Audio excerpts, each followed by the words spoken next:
1959년부터 국내 제약산업에서 꾸준한 활약을 펼쳐온 회사가 있습니다. 파스와 펭귄 하면 떠오르는 바로 그 회사, 네, 제일약품입니다. 국내 상위권 제약사의 풍모를 두루 갖추고 있는 제일약품이 환갑을 맞이해 새로운 변신을 시도하고 있다는 소식이 들렸는데요. 머니투데이 방송이 햇살 가득 좋은 날, 김정민 제일약품 중앙연구소장을 만나봤습니다.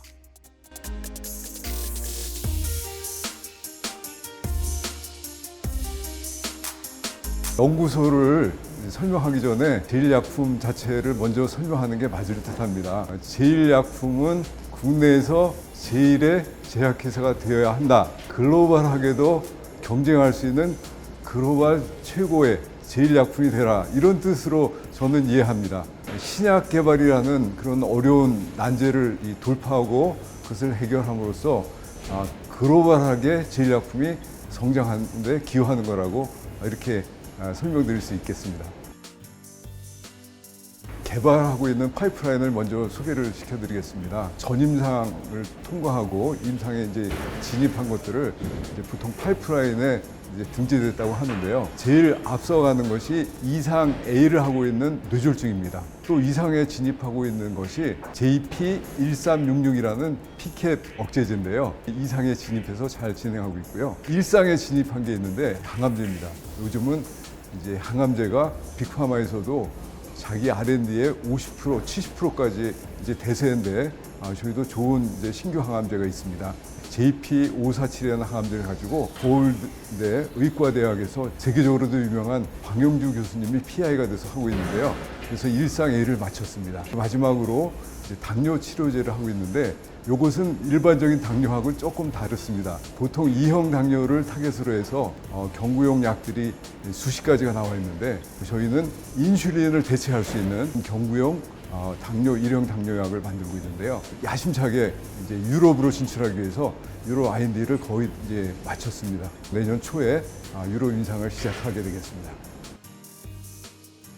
저희 뇌졸중 치료제의 특징을 두 가지로 압축할 수 있습니다. 첫째는 노블 타겟이라는 퍼스트 인 클래스를 지향하는데요. PARP라는 몰리큘러 타겟을 지향하고 있고요. 사람하고 제일 유사한 몽키에서 그 실험을 했는데요. 그 실험을 이제 한 회사는 전 세계적으로 5개 내외인데 그 회사에서 저희가 세계에서 제일 좋은 조력을 확보할 수 있었습니다. 그것이 저희 그 뇌졸중 치료제의 첫 번째 특징이고요. 두 번째는 이제 이상에서 A 파트를 맞춰 가고 있는데요. 코트 1, 2, 3로 구성되어 있는데 코트 2까지의 결과에서 아주 뛰어난 그런 효과를 저희가 확증할 수 있었습니다. 그것은 뇌에 손상받은 부분을 줄일 수 있는 그런 능력이 있는가를 보는 게 첫 번째 지표인데요. 임파크라고 하는 그 부분을 50% 이상 줄일 정도로 아주 탁월한 효과를 보였고요. 두 번째 효과는 뇌졸중에 걸리면은 그 사람들이 지체장애, 언어장애, 여러 장애들이 오는데 장애를 측정할 수 있는 지표, 모디파이드 랭킨 스케일이라고 하는데 지표상에서 1 이상을 업그레이드 시켰습니다. 1이라고 그러면 작아 보이는데 그 스케일이 6단계뿐이 안 되기 때문에 약이 전혀 없는 지금의 메디컬 언맷 니드가 극단적으로 높은 현재 상황에서는 의사들이 볼 때 1이나 이렇게 높은 수준으로 너희 약물이 치료 효과를 보일 수 있구나 해서 상당히 감탄하고 기대하고 있습니다.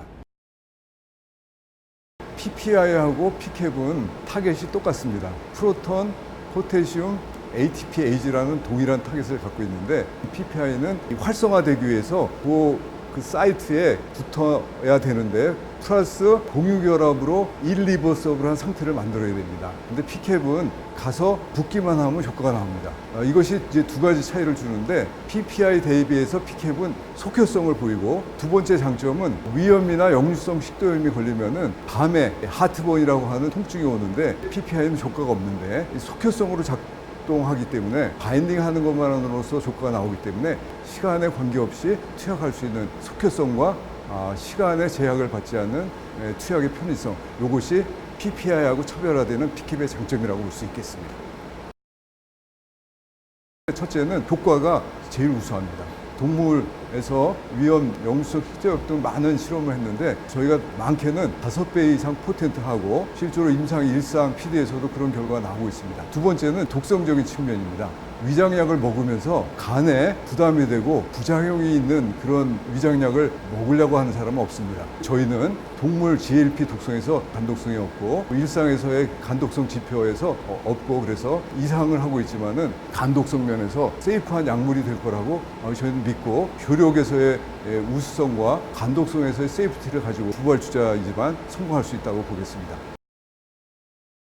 2형 당뇨가 90%, 1형 당뇨가 10%그 이내입니다. 매출, 볼륨으로 보면은 1형 당뇨에는 인슐린만 유일한 약인데 전체 70조 중에서 30조가 1형 당뇨에 사용되는 인슐린입니다. 전 세계에서 1형 당뇨약을 경구로 만들기 위해서 지난 4, 50년 동안 엄청 노력해서 다 실패했습니다. 저희가 개발하고 있는 JP266은 인슐린하고 컴비했을 때 동물 모델에서도 한 10% 정도뿐이 못 줄였는데 저희는 50% 이상 줄임으로써 임상에 진입했을 때 최소한 25% 이상의 인슐린을 줄일 수 있다 이렇게 생각하고 이것 역시 인슐린처럼 슈퍼 블록버스터가 될 거라 기대하고 과감하게 한국에서 임상이 아니고 유럽으로 가기로 결정해서 임상 IND를 다 준비해서 내년 초에 임상에 진입할 수 있게 되겠습니다. 이중저해 항암제는 타겟을 2개를 갖고 있다는 뜻인데요. 기존의 항체 중에서 하나를 타겟으로 합니다. 최근에 한국 회사 중에서 파맵신이나 ABL 같은 데는 이중 항체를 타겟으로 한다고 해서 메인 주력 파이프라인이 그것이 되겠습니다. 저희 약물은 PARP라는 것을 타겟으로 하고 있는데 동시에 저희가 탄키레이즈를 타겟으로 함으로써 이중저해제가 됐고 치료할 수 없는 분야 브레스트 캔서나 췌장암이라든가 넌스몰셀 런캔서 같은 것들까지 이제 확대할 수 있다고 저희는 생각하고 있습니다. 수명의 적은 환자지만 대상 암종은 15종이나 됩니다. 브레스트 캔서나 오베리안 캔서, 넌스몰셀 런캔서, 스몰셀 런캔서, 프로스테이트 캔서, 그다음에 흑색종이라고 하는 멜라노마, 복강암 이런 이 다양한 암종들이 있는데 60% 정도가 치료 효과를 보이고 있습니다. 오라파리바하고 비교해 보면은 브레스트 캔서 환자나 오베리안 캔서 환자 중에서 브라카 뮤테이션 돼 있는 유전자를 바이오마커로 써서 아주 내로한 범위에서 치료 효과를 봤는데 동일하게 60%가 나왔습니다. 그래서 저희가 더 큰 시장, 즉 프로스테이트 캔서, 그 다음에 췌장암, 그 다음에 넌스몰셀 런캔서, 그 다음에 치료약이 전혀 없는 스몰셀 런캔서 이런 쪽으로 우리는 좀 지향하고 헤파비드는 말 그대로 이제 비드인데요. 간암 치료제가 되겠습니다.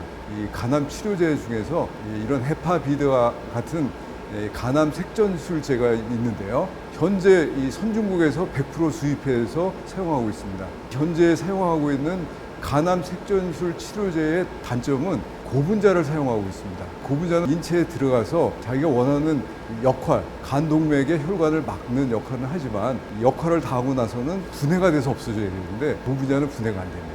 그래서 저희가 거기 착안해서 고분자 대신에 인체에 유래한 단백질을 이용해서 이 제품을 만들었는데요. 이 제품의 이제 특징은 역할을 다 하고 나서는 분해되기 때문에 부작용이 없다는 것이 첫 번째고 우수과제 100선에 이제 선정됐는데 저희가 5년 동안의 짧은 기간에 약물을 개발했다. 임상을 마쳐야 되고 약물을 제조할 수 있는 GMP 제조 설비를 만들어야 되고 또 식약처의 모든 인허가 과정을 마쳐야 되고 약가를 받아야 되고 이런 모든 절차들이 시작하면 한 10년은 걸린다고 하는데 저희가 5년 만에 마칠 수 있었습니다. 그런 것들이 정부에서 볼 때 패스트 트랙으로 빨리 갈 수 있는 좋은 사례, 케이스 스타디에 해당하는 거라고 생각하고 우수과제 100선에 또 선정되고 그걸 통해서 저도 개인적으로 좋은 산업훈장도 받게 되는 그런 계기가 되었습니다.